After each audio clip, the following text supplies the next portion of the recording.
welcome to Value for Money, a program where we give you tips on how to make the most of your money. Let's take a look at what you can expect to see on the show today. New Age cab services, that's in our What's New segment. And in our Great Indian Bazaar, we take a look at the agarbatti industry in Assam.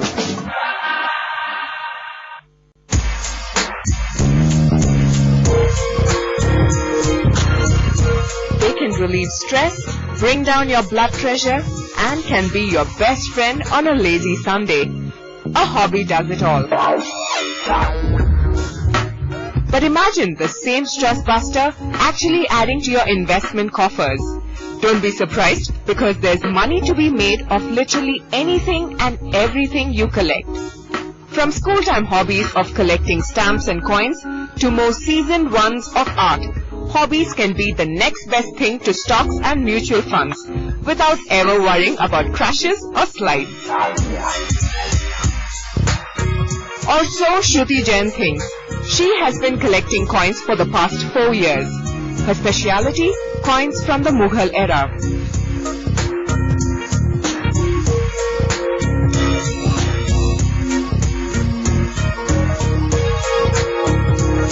Shruti spends most of her time reading catalogues, trying to learn more about Indian history and culture.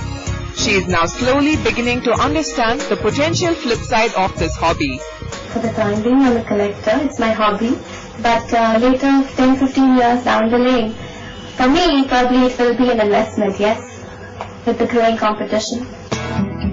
Just to put it in perspective, Tayyab Mehta's Mahishasura sold for over 7 crores in the year 2005. A 50 rupee Bengal note sold for 5.5 lakh rupees. An autograph of Bapu is generally priced at around 2 lakhs. And for a slightly lesser known public figure like Raja Ram Mohan Roy's letter, this would go for around 1 lakh.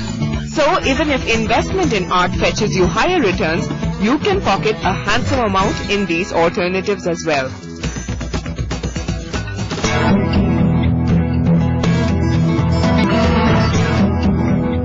If preserved well and timed appropriately, the same pieces of work can fetch you returns of at least 15 to 20%, if not more.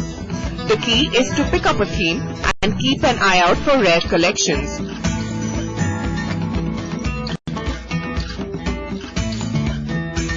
Ravi Somani's hobby room boasts of masterpieces like the autographs of the first 3 men on the moon and sportsmen like Michael Schumacher and Lance Armstrong.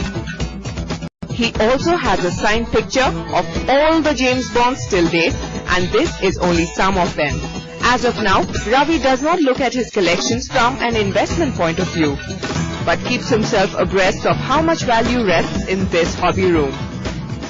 We put just one or two, like for example this 3 men in the moon. I picked it up for about $2,000 US outside India in year 2006 beginning, 1.5 years back, and I think it is nearly 2 times now of that value.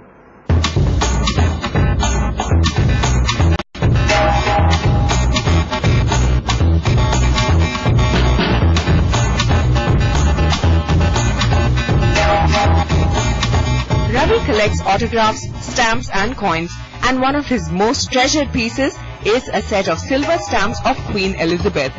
So rare that he is one among 2,000 odd people in the entire world to own this set. But this is not all. Ravi has also picked up 1 or 2 autographs and kept it in the safe hands of an international organization called Stanley Gibbons. This UK-based body acts as a bank, an auctioneer and an investment advisor when it comes to stamps and autographs. He has entered into a clause where Stanley Gibbons holds on to an autograph or stamp for a fixed number of years, after which Ravi can decide to take it back from them or sell it back to them. So this is how it works for a collector like Ravi Somani dealing with an organization like Stanley Gibbons. For example, if Ravi had invested 10,000 rupees in stamps for a fixed period of 10 years at a predetermined rate of 7%, This means that at the end of 10 years, he is guaranteed a return of 17,000 rupees. However, if the value of stamps increases at an average of 10% per annum, the price of Ravi's stamps would have risen to 25,900 rupees at the end of 10 years. Ravi then can choose to sell his stamps at a Stanley Gibbons auction or sell it back to Stanley Gibbons for 75% of the price prevalent after 10 years. That is 19,425 rupees. So, Ravi stands to make a profit of 15%.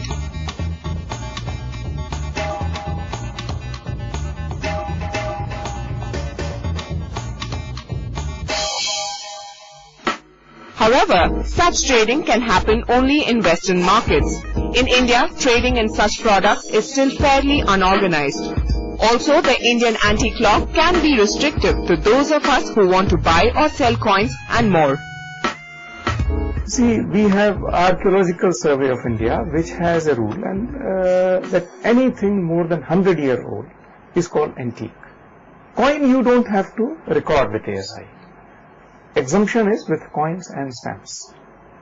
Nevertheless, you cannot take them out of the country, and possibly rightly so, and you cannot transact in them without a license. But before you start collecting any piece of art, make sure you get it from a genuine source. A big threat is forgery and fake products. So before paying big money, ask for a certificate of authenticity and check for holograms. Once you have invested in them, preserve them well. Coins can go bluish. Currency notes and autographs can tear.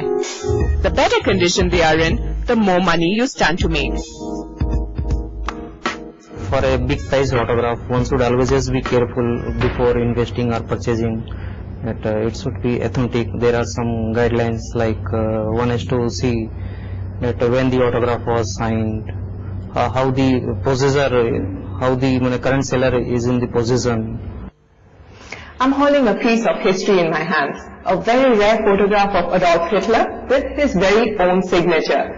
For people like Ravi and Shruti, collecting autographs, coins and stamps might just be a hobby. But given time, patience and a little bit of homework can become a serious mode of investment, giving returns as high as 15 to 20%. If you have any comments to make on that story, all you need to do is write to us at valueformoney@ndtv.com. You can also SMS us at 6388. Value for Money returns after a short break.